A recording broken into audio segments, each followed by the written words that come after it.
Meus queridos irmãos, graça e paz com todos. Esses dias estamos vivendo um tempo de colheita e o Senhor tem transbordado muito sobre cada um de nós, ao ponto de, meu Deus, quase eu não estou gravando vídeo aqui, mas ainda quero sim transbordar daquilo que o Senhor tem colocado sobre as nossas vidas, sobre nós como igreja local.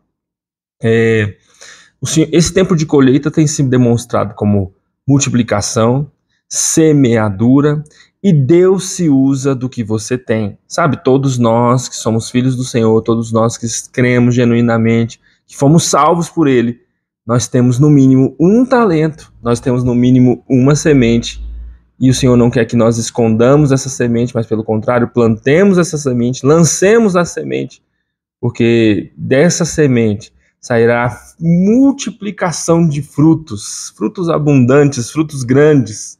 Você sabe que uma semente só, o quanto que uma semente pode gerar de frutos?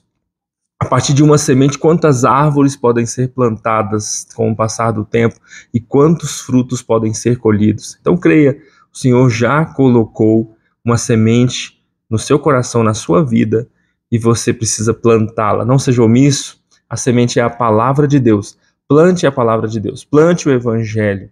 Se aproxime da fonte de todas as coisas e você terá abundância em todas as áreas da sua vida. Sabe, e nesse tempo eu quero falar um pouco aqui sobre 3 pontos rapidamente, que é, primeiro, multiplicação faz parte da nossa essência.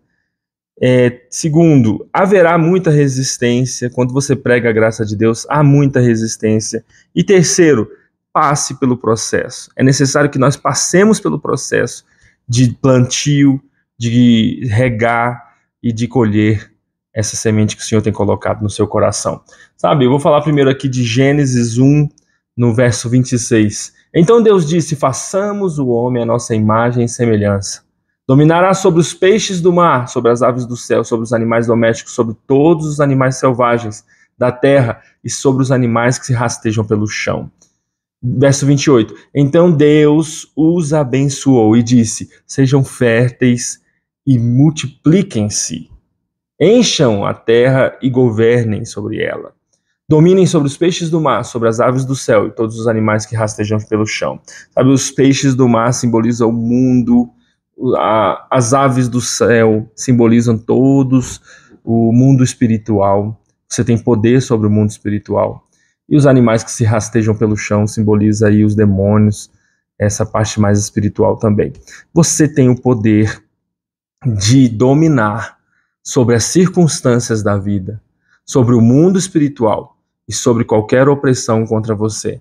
Já foi te dado o Espírito Santo que habita dentro de você. Você já foi salvo pelo Senhor.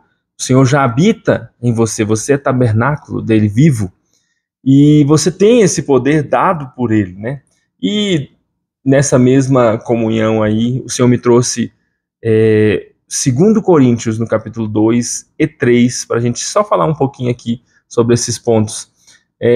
Lá em 1 Coríntios, se não me engano, capítulo 5 ou 6, não sei, acho que é 5, teve um homem que ficava até com a sua madrasta, com a mulher dos seus pais, do seu pai, né?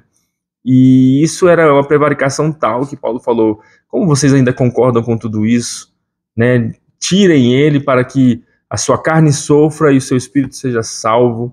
Né? E lá em 2 Coríntios, resumindo essa história aqui, em 2 Coríntios, no capítulo 2, olha o que diz aqui no verso 5: não exagero quando digo que o homem que causou tantos problemas magoou não somente a mim, mas também, até certo ponto, a todos vocês. A maioria de vocês se opôs a ele, e isso já foi castigo suficiente. Agora, porém, é hora de perdoá-lo, de confortá-lo. Do contrário, pode acontecer dele ser vencido pela tristeza excessiva. Peço, portanto, que vocês reafirmem seu amor por ele. E isso tem tudo a ver com a nossa essência. Isso tem tudo a ver com a multiplicação, sabe? Claro que não vamos concordar com prevaricações, claro que não vamos concordar com pecados, claro que não vamos concordar com tudo aquilo que vem contra a palavra do Senhor.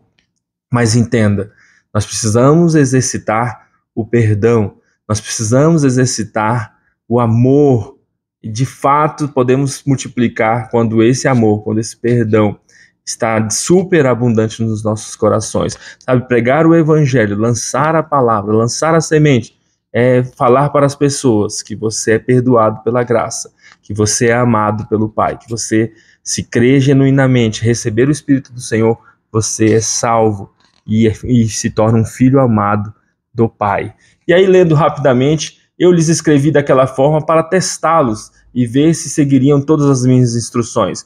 Se vocês perdoam esse homem, eu também o perdoo. E quando eu perdoo o que precisa ser perdoado, faço na presença de Cristo, em favor de todos vocês, para que Satanás não tenha vantagem sobre nós, pois conhecemos os seus planos malignos. Olha que está escrito um pouquinho mais para frente aqui, no verso 14. Mas graças a Deus, que em Cristo sempre nos conduz triunfalmente. Agora, por nosso intermédio, ele espalha o conhecimento de Cristo por toda parte, como um doce perfume. Somos o aroma de Cristo, que ele se eleva até Deus.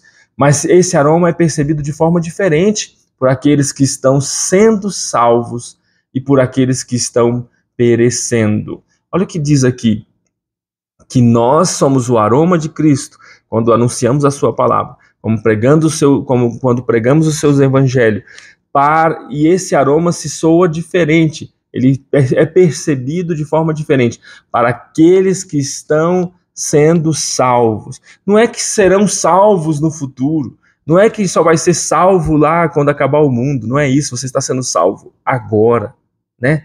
O Senhor está te dando essa salvação agora. Igual está escrito lá em 1 Coríntios, capítulo 1, verso 18. A palavra da cruz é loucura para os que perecem, mas para nós que somos salvos, é o poder de Deus. E isso é graça. Você é salvo não pelo que você fez ou deixou de fazer, mas pelo que você crê de forma genuína e declara, né, e fala a palavra. Você é salvo por Ele, pelo Senhor Jesus. Ele é o único que tem o poder de te salvar. Não somos como muitos que fazem da palavra de Deus um artigo de comércio. Pregamos a palavra de Deus com sinceridade e autoridade de Cristo, sabendo que Deus nos observa. Sabe por que pregamos com autoridade? Porque falamos a própria palavra. E aí, rapidamente, no 2 Coríntios, capítulo 3, diz assim: será que estamos começando a nos recomendar outras vezes? Somos como aqueles que precisam entregar ou pedir cartas de recomendação? Será que eu preciso pedir carta de recomendação ou entregar carta de recomendação? Paulo dizia, não, você não precisa disso. Vocês mesmos são a nossa carta, escrita em nosso coração para ser conhecida e lida por todos. E aí lá no verso 6, isso aqui é típica, né? Ele nos capacitou para sermos ministros da nova aliança, e não da lei escrita, mas do Espírito, porque a lei escrita termina em morte, mas o Espírito dá vida, o Espírito dá a vida. Essa outra versão que eu estou lendo aqui, na minha Bíblia, JFA, diz assim, que é muito famoso também: o qual nos fez também capazes de sermos ministros de um novo testamento, não da letra, mas do Espírito, porque a letra mata e o Espírito vivifica. A letra que diz aqui é a lei. Se você se guiar pelas obras, pelas condições, pela lei, pelo que pode ou não pode, pelo sim ou pelo certo ou errado, entenda, se você se guiar pela árvore do conhecimento do bem e do mal, isso mata. Mas se você se guiar pelo Espírito, isso vivifica. Pela graça, pela fé, isso te vivifica. Então entenda, essa é a mensagem do Evangelho que nós precisamos de fato transbordá-la para todos os seres, não só irmãos, mas para todos os seres. Que você é salvo pela graça, isso não vem de você, é um presente de Deus e não vem das suas obras, para que nenhum homem se ache melhor do que o outro.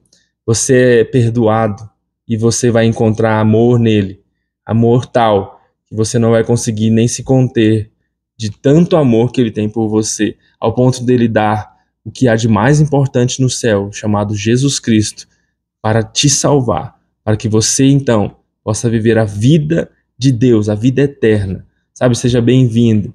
a esse tempo de amor, a esse tempo de perdão. Seja bem-vindo a viver pela fé e não pelas condições naturais. Seja bem-vindo a viver pela palavra e não pelo que você faz. Seja bem-vindo a anunciar a Cristo e não anunciar você ou alguma instituição.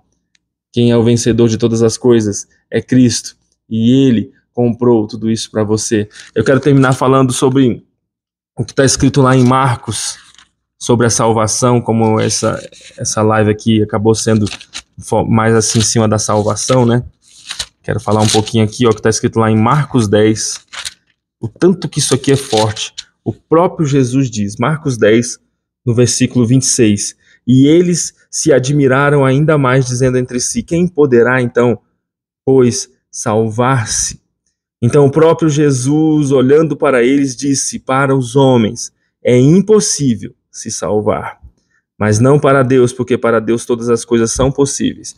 Entenda uma coisa, para você é impossível você se salvar ou tentar se salvar. A sua salvação só pode vir através dele, Cristo Jesus. E é isso que você tem que multiplicar e transbordar e lançar a semente, que só Cristo é o Salvador, é o nosso Salvador. Fique com Deus, graça e paz com todos.